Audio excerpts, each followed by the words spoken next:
congratulations to Josh Gordon getting to the Pro Football Hall of Fame. Okay. He's a New England Patriot. Yeah. And God bless the Patriots.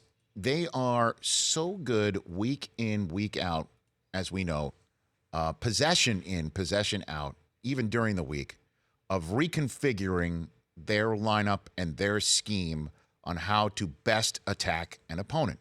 That's why Jonas Gray can have his cleats put into Canton one game, and then the next game not even be used. If you remember that running back from New England a few years ago. do. Okay?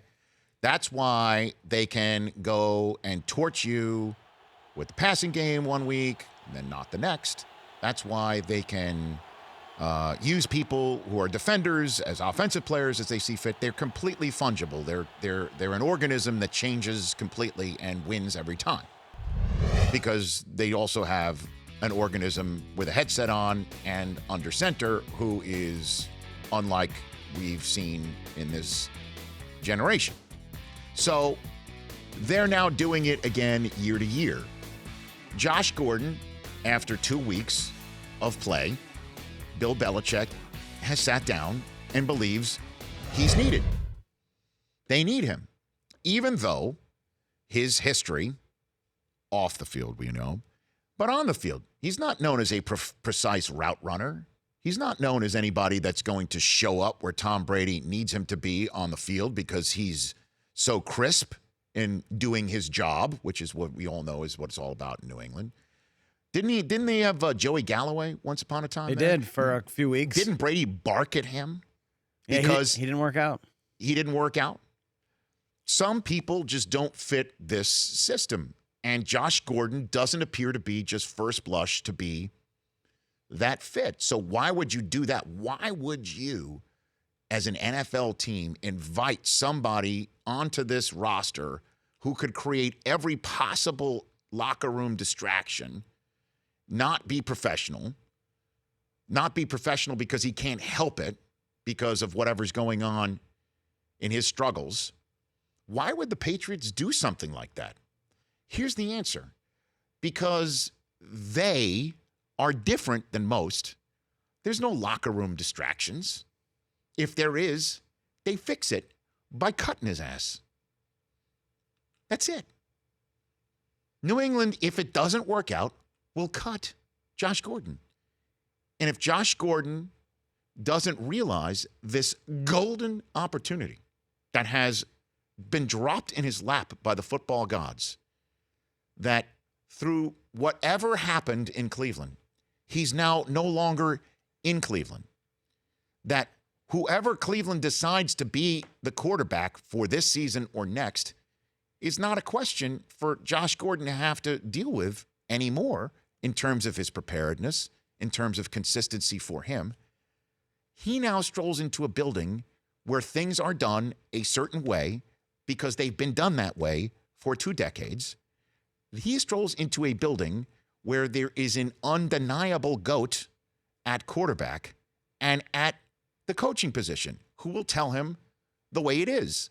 And if he doesn't do it the way it is or the way it's done, they will cut him. And all it cost them was a 5th-round draft choice, which Belichick, as we know, during draft nights, he trades these things around like they're coasters. So they'll know in probably 2 days, but let's give it 2 weeks. They'll know within 2 weeks whether this thing is worth it or not. And the worth it is if Gordon is, in fact, a viable football player who can do things the Patriots do your job way, then what Brady would have is a bona fide physical beast outside the numbers threat that he hasn't had, quite frankly, since Randy Moss. Unless you want to count Kenny Britt as that guy. I mean, you can't. He never played.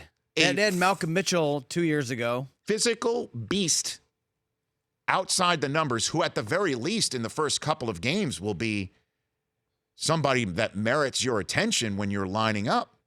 And if he does work out in 2 weeks, then it's Gordon outside the numbers here, and maybe Hogan taking the top of the defense off outside the numbers there, and Gronk and Edelman returning in the slot, and a ton of matchup nightmares coming out of the backfield in the forms of James White. Maybe Sony Michel started showing up. Rex Burkhead.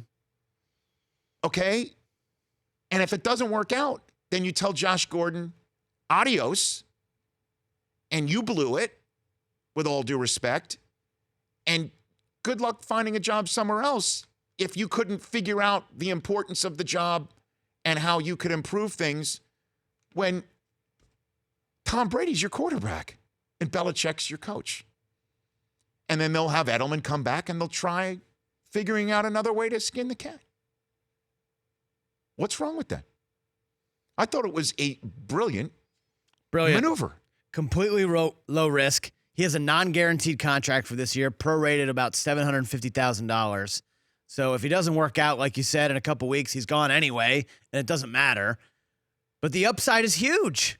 He's only 27 years old. Tom Brady said he wants to play till he's 45.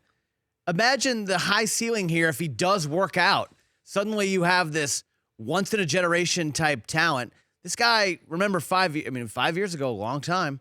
This guy is the only player in NFL history with back-to-back 200-yard receiving games. So if he turns out to be Ocho Cinco 2.0, then it's... So what?